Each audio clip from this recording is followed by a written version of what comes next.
पानी अब सिर्फ प्यास बुझाने का जरिया नहीं है। कई गांवों में यही पानी लोगों के लिए डर की वजह बन गया है। मलवा औंग औद्योगिक क्षेत्र के आसपास गोधरौली, आशापुर, बनियाखेड़ा और उभयपुर जैसे गांव में भूजल में क्रोमियम और दूसरे भारी धातुओं के प्रदूषण को लेकर लंबे समय से सवाल उठ रहे हैं। मामला इतना गंभीर है दर्शकों की इसकी गूंज नेशनल ग्रीन ट्रिब्यूनल तक पहुंच चुकी है। सरकारी रिकॉर्ड में इन गांवों के लोगों के ब्लड सैंपल में निर्धारित सीमा से ज्यादा क्रोमियम और मरकरी पाया गया है। और दूसरी तरफ गांव के आसपास आज भी ऐसे स्थल मौजूद है जहां क्रोमियम युक्त कचरे के डंप होने की बात सामने आई है।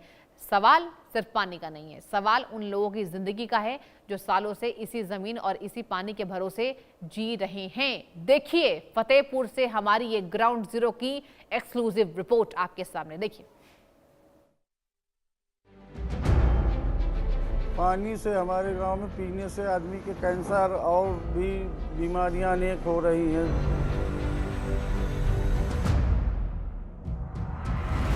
पानी जो आता है हरे कलर का निकलता है। ये केमिकल की फैक्ट्री पहले लगी है यहाँ। केमिकल की वजह से और इसकी गैस की वजह से तो ये बंद कर दिया जाए। गुस्सा, ये आक्रोश, ये छटपटाहट आखिर किसके लिए? ये उस पानी के लिए है जो जिंदगी देता है। लेकिन फतेहपुर के इन गांवों में हालात ऐसे हैं कि पानी पिए तो कैंसर से मरेंगे और पानी ना पिए तो प्यास से, क्योंकि जिस पानी पर इनकी जिंदगी टिकी है उसी पानी में क्रोमियम और मरकरी जैसे खतरनाक मेटल्स मिले हुए हैं।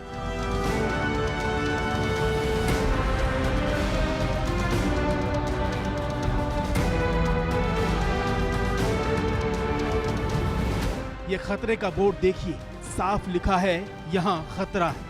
पूरा गांव जानता है यहाँ खतरा है, पूरा प्रदेश जानता है यहाँ खतरा है, पर्यावरण विभाग भी जानता है यहाँ खतरा है। लेकिन खतरे का पोस्टर चिपकाए सिस्टम इसे भूल चुका है और इस भूल की कीमत गांव वाले कैंसर से लड़कर हर रोज दे रहे हैं। ये यहाँ पे क्रोमियम डंप किया गया और यहाँ पे अधिकारियों द्वारा इसकी बाउंड्री वाल करा दी गई और इसमें साफ साफ लिखा है डेंजर, ये खतरा है। इस दीवार को लांघना व इसके अंदर जाना एक पूर्णतः बाधित है और इसमें जाने वालों के लिए साफ तौर पे रोक लगा दी गई। हम आपको तस्वीर भी दिखाएंगे कि देखिए ये क्रोमियम इस तरह यहाँ पर डंप है और ये देखिए भारी मात्रा में ये क्रोमियम है यहाँ पर। और इसी तरह के एक नहीं कई यार्ड बनाए गए और कई जगह पे बाउंड्री वाल करके ऐसे अपशिष्ट को स्टोर किया गया। ना वहाँ जानवर जाए, ना आदमी जाए, ना कपड़े धो लो, ना हाथ धो लो। अच्छा, अभी कहीं कोई ऐसी भी जगह क्या जहाँ पे ओपन खुला पड़ा हो, जहाँ पे बाउंड्री वाल वगैरह ना हो? उन्हें बाउंड्री तो लमसम जहाँ जहाँ पड़ी थी करा दी गई है। अभी तक खुला था लेकिन लगा दी गई। हाँ, रोक लगा दिया गया। वहाँ क्या कोई नाम न है? जाए। राजेश सिंह।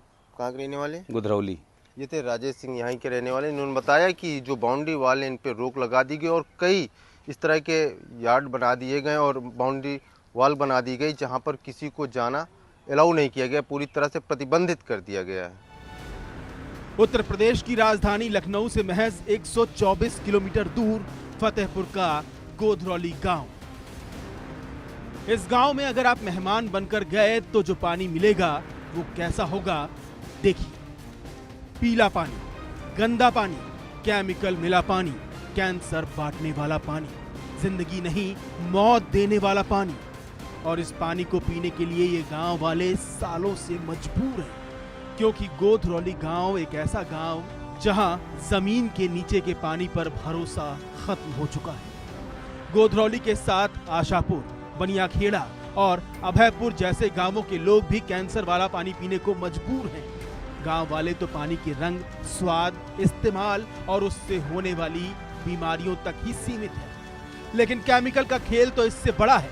सबसे बड़ा सवाल ये है, आखिर इस पानी में ऐसा है क्या जिसने सरकारी जांच और एनजीटी तक को इस इलाके की तरफ देखने पर मजबूर कर दिया। फतेहपुर की जमीन से सुनिए हमारे संवाददाता को। जिस पानी से लोगों की जिंदगी यहाँ चलती थी, आज वही पानी लोगों के लिए जहर बन गया है। हाँ, हम आपको बता दें कि हम फतेहपुर के एक ऐसे गांव पे है जहां पर यहाँ का जो पानी है, जो यहाँ का पानी निकलता है वो पीले और हरे रंग का पानी है। जब इसकी सूचना सरकार को हुई तो यहाँ के जो अधिकारी थे उन लोगों ने इस पानी की जांच कराई तो पानी में क्रोमियम और पारा की मात्रा अधिक पाई गई और कुछ लोगों के जो ब्लड टेस्ट हुए उनमें भी पारा और क्रोमियम की मात्रा ज़्यादा पाई गई है। तो हमारी मौजूदगी फतेहपुर के गोधरौली गांव में, और देखिए कुछ लोग यहाँ पर बैठे हैं, हम इनसे बात करते हैं कि कौन कौन सी समस्याएं आ रही, यहाँ का जो पानी पीला और हरा आ रहा है, क्या पीने योग्य पानी है, अगर कैसे लोग अपने जीवन में पानी की व्यवस्थाएं कर पा रही, क्या सरकार के द्वारा कोई मुहैया कराई जा रही मदद। दादा क्या नाम है? शैलेंद्र सिंह। कहाँ के रहने वाले हैं? यही कौन सा? गोधरौली। गोधरौली। गोधरौली। यहाँ का पानी कैसा है? पानी पूरे गांव का पीला हो चुका है।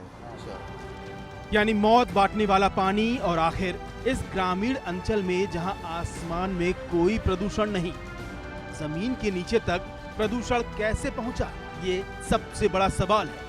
तो इसका खुलासा खुद एनजीटी से जुड़े रिकॉर्डों में है। नवंबर 2024 की रिपोर्ट के मुताबिक गोधरौली और अभयपुर समेत कई जगहों से राख, क्रोमियम, मिट्टी और भूजल के सैंपल लिए जाने से जो जानकारी सामने आई है वो डराने वाली है। सबूत के तौर पर बंद यूनिट के परिसर में मिट्टी से ढका क्रोमियम का बड़ा ढेर आप देख ही चुके हैं। आगे पूरा सच आपके सामने रखेंगे, लेकिन पहले आईना दिखाने वाले कुछ बयान सुन लीजिए। दूसरे ग्रामीण ने जो बताया वो इससे भी ज्यादा चिंता बढ़ाने वाला है, क्योंकि जो पानी पीने के लिए परोसा जा रहा है वो मौत बांटने वाला है। पानी से बचने का ज्ञान तो मिल रहा है, लेकिन क्रोमियम को हटाने या भूजल को सुधारने का कोई प्लान अब तक सामने नहीं आया। ऐसे में ग्रामीणों के सामने सबसे बड़ा सवाल यही है कि आखिर पीने के लिए सुरक्षित पानी मिले तो मिले कहां से। और अब आते हैं उन आंकड़ों पर जो इस पूरे मामले को सिर्फ आशंका नहीं रहने देते। यूपी सरकार की जुलाई 2025 की रिपोर्ट के मुताबिक फतेहपुर में 479 लोगों की स्क्रीनिंग की गई। इनमें 49 लोगों के ब्लड सैंपल लिए गए। 49 में से 47 लोगों में क्रोमियम निर्धारित सीमा से ज्यादा पाया गया, जबकि 3 लोगों में मरकरी निर्धारित सीमा से ज्यादा दर्ज हुआ। यानी जिन लोगों के खून की जांच हुई उनमें बड़ी संख्या में भारी धातु की मौजूदगी सामने आई। लेकिन कहानी यहीं खत्म नहीं होती, क्योंकि बाद की जांच में भी कई लोगों के शरीर में क्रोमियम और मरकरी का स्तर दर्ज किया गया। जुलाई 2025 की फतेहपुर रिपोर्ट में गोधरौली, आशापुर, अभयपुर और बनियाखेड़ा के लोगों के अलग अलग ब्लड टेस्ट किए गए। जुलाई 2025 की फतेहपुर रिपोर्ट के मुताबिक गोधरौली की एक महिला के सैंपल में क्रोमियम 46.5 दर्ज किया गया। अभयपुर की शांति देवी के सैंपल में क्रोमियम 39.49 दर्ज हुआ। बनियाखेड़ा की सादोइन के सैंपल में क्रोमियम 9.35 और मरकरी 20.47 दर्ज है। पानी पीने का भी नहीं, आदमी मजबूरी में पी रहा पानी, जिए कैसे? बगैर पानी जिएगा नहीं। जैसा है वैसा पी रहे हैं और रोग ग्रसित हो रहे हैं। हाँ, बीमारियां जानवरों में, आदमियों में गंभीर बीमारी। हाँ, गंभीर बीमारी हम ही बैठे हैं। अच्छा, क्या है? कैंसर है, जीभ में है। कब से हुआ? वो 1 साल हो गया। किन कारणों से हुआ? यही कारणों से हुआ। डॉक्टर नहीं बताया? हाँ, इसी वजह से हुआ। हाँ। और लोगों को भी है इस तरह? और लोगों को हैं कुछ मरीज और है जिनके हेड में बीमारी है, सर में बीमारी है। दूषित जल की वजह से? हाँ, दूषित जल की वजह से गांठें पड़ गए उनके सर में। एक आदमी और मरीज है गाँव में। और अक्टूबर 2025 की रिपोर्ट इस चिंता को और भी गंभीर बनाती है। अक्टूबर 2025 की गोधरौली की रिपोर्ट में दर्ज क्रोमियम 16 साल के शिवम के सैंपल में 28.88 Ng प्रति लीटर दर्ज हुआ। इस साल 15 साल की कोमल में 17.78 नैनोग्राम पर लीटर, 17 साल की शिवानी में 14.27 नैनोग्राम पर लीटर और 15 साल की सलोनी में 17.08 नैनोग्राम प्रति लीटर। यानी जांच की सूची में सिर्फ बुजुर्ग या वयस्क ही नहीं, किशोरों और बच्चों के भी नाम हैं। आशापुर की तस्वीर भी अलग नहीं। कई लोगों के सैंपल में क्रोमियम का स्तर दर्ज हुआ है। सबसे चौंकाने वाले आंकड़ों में एक नाम है 57 साल के राजकिशोर। उनके सैंपल में क्रोमियम 74.85 नैनोग्राम प्रति लीटर दर्ज किया गया। वहीं 24 साल के रंजीत के सैंपल में मरकरी 37.6 दर्ज है। ये आंकड़े अपने आप में किसी व्यक्ति की बीमारी का कारण साबित नहीं करते, लेकिन इतना जरूर दिखाते हैं कि भारी धातुओं की मौजूदगी को लेकर यहाँ लंबे समय से गंभीर निगरानी की जरूरत है। अरे मजबूरी में पी रहा है, दुआरे खुदा तो सार खारा निखरत है, तो 23 मिली तो बउआ पिए ही पड़ी है कि नहीं। अधिकारियों ने पानी नहीं भेजा यहाँ? अरे लई जाते बबुआ, लई जाते भारी भारी पे, कोई सुनाई उनाई नहीं है। नहीं, पीने के पानी की व्यवस्था नहीं कराई गई क्या यहाँ? कुछ टंकी लगी है, टंकी लगी, टंकी हूँ क्या पानी सार पीला है तो का की जाए, सरकार है का करे। टंकी का भी पानी पीला आ रहा है? और का सरकारी टंकी है? हाँ सरकारी टंकी लगी है भाई, उसका भी पानी पीला? हाँ है नहीं है क्या, पीला पानी सब। तो उसी पानी को पीते, उसी पानी को जानवर भी पी रहे हैं? आऊगा वही हाँ, उसकी मरम्मत बाकी, उसकी सप्लाई अभी बाद है। वो यार पानी कुछ अच्छा निखर रहा है, अब तो बाद से थोड़ा बहुत चलता है, बंद हो जाता है, क्योंकि पानी टैंक ऊपर बना नहीं है। अब सवाल उठता है, जब पानी को लेकर इतनी चिंता है तो फिर लोगों को सुरक्षित पानी क्यों नहीं मिल रहा? ग्रामीण बताते हैं कि टैंकरों से पानी पहुंचाया जाता है, लेकिन उनकी जरूरत के मुकाबले ये इंतजाम काफी नहीं है। आशापुर और रहशुपुर के ग्रामीणों की शिकायत है कि नियमित सप्लाई नहीं हो पाती, यानी एक तरफ भूजल को लेकर डर और दूसरी तरफ वैकल्पिक पानी की सीमित व्यवस्था। ऐसे में मजबूरी में वही लोग फिर उसी भूजल की तरफ लौटते हैं और कैंसर का शिकार होते हैं। समस्या ही पानी है, पानी की समस्या है, सब बीमारी बढ़ रही है, कोई पेट से, कोई लीवर से। तो कैसा पानी पी रहे हैं फिर आप? पीना अब क्या पिए हम, मजबूरी है। सरकारी पाइपलाइन या टैंकर का पानी? तो टैंकर का पानी आता नहीं, या महीने में 1-2 बार आया तो खत्म। केवल 1-2 बार महीने में आता है? का अरे आ जाए तो कैसे पानी पीते, कौन सा पानी? तो पानी ये पीते हैं, ये हरा पीला पानी? हाँ हरा पीला 2 पानी है केमिकल को, ये दूसरी जल पीना? हाँ, ये सब फैक्ट्रियों के सब पड़ा है मलबा यहाँ पे, वही सब जाता है नीचे पानी। गुनाह कहिए, संकट कहिए, विनाश की शुरुआत कहिए, सबकी आंखों के सामने है, लेकिन जानने या पूछने वाला कोई नहीं, गांव वालों की सुनने वाला कोई नहीं। ऐसा कहने के कारण हैं कचरे का निस्तारण। एनजीटी के रिकॉर्ड में 2024 के निरीक्षण के दौरान फतेहपुर के कई हिस्सों में क्रोमियम और राख के डंपिंग स्थलों का जिक्र है। रिपोर्ट में यह भी दर्ज है कि कुछ जगहों पर सड़क, घर और दूसरी फैक्ट्रीज में जहां क्रोमियम का प्रदूषण मौजूद है। गोधरौली में एक बंद यूनिट के परिसर में मिट्टी से ढका बड़ा क्रोमियम ढेर हम आपको दिखा ही चुके हैं, और उसके बावजूद रिपोर्ट की जो सबसे अहम चिंता है, प्रदूषित इलाके, वो अभी तक पूरी तरह साफ नहीं हुए। ये इफेक्टेड पानी ये 5 सालों से ज़्यादा है। पहले तो कम था, जब डंपिंग हुआ, डंपिंग के बाद से पानी का जब स्टेट नीचे मैच करने लगा तो ये इफेक्टेड होने लगा एरिया। फिर जब टीमें आई, जांच की कि बोला ये केमिकल इफेक्टेड है। गोधरौली और अभयपुर 2 गांव हैं जो एनजीटी द्वारा कवर किए गए हैं, ये जिनका प्रदूषित पानी पाया गया है। गवर्नमेंट द्वारा टैंकर भी लगाए गए हैं जिसमें पानी सप्लाई के लिए, मगर उसमें कंटिन्यू प्रोवाइड नहीं हो पा रहा है। और दूसरा क्या है, इसी के चक्कर से डेंगू, टाइफाइड, मलेरिया जैसे हजारों पेशेंट हर साल निकलते हैं। इस मामले में प्रशासन की कार्रवाई का रिकॉर्ड भी मौजूद है। जनवरी 2024 में 4 इकाइयों को नोटिस जारी किया गया, जिन पर बेसिक क्रोम सल्फेट के उत्पादन और क्रोमियम कचरे से जुड़े सवाल थे। इनमें माधुचंद्रा टेक्नोकेमिकल एसोसिएट केमिकल वर्क्स, आशियाना केमिकल्स और आसमा केमिकल्स के नाम दर्ज है।